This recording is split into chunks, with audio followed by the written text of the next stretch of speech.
These are the doors that lead into the magnificent Blue Room where the Rangers directors entertain their guests on match days. It's also the scene of a very unique ceremony called the Loving Cup ceremony. It takes place on the first game of every new year. Come on, I'll let you into the secret.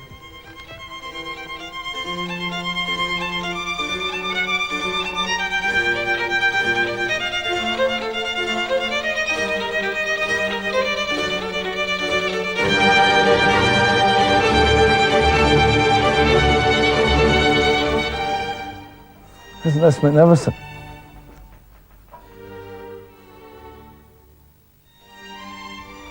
If the trophy room is the crowning glory of Ibrox Stadium, then this surely is a jewel in the crown. It's called the Loving Cup, and it's one of only 30 that were struck to commemorate the coronation in 1937 of King George VI and Queen Elizabeth, the parents of our present monarch.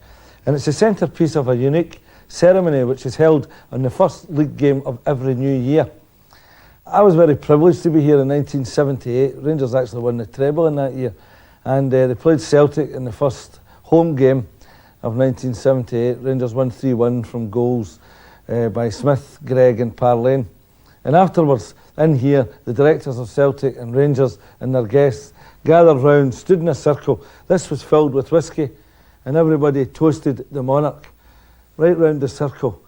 And it's finished by singing the national anthem. And my abiding memory is of Desmond White, the chairman of Celtic Football Club at that time.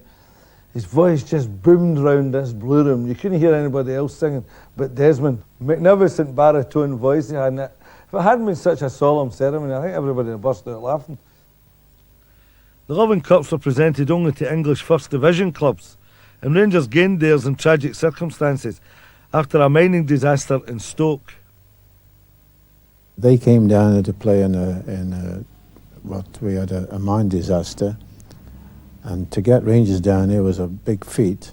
We had a very big crowd. There was no floodlights in those days, of course, and it was on a Wednesday afternoon. Everything, the gate receipts for the charity and so on. And not only that, the president of the club, Stoke City, Sir Francis Joseph, he suggested to have this Loving Cup, which meant that every time the season started, whoever got the Loving Cups would drink it from it. And we had it was a great day. For me, I think I was only about 70, I think I was about 17 or 18. To play against Rangers, Rangers.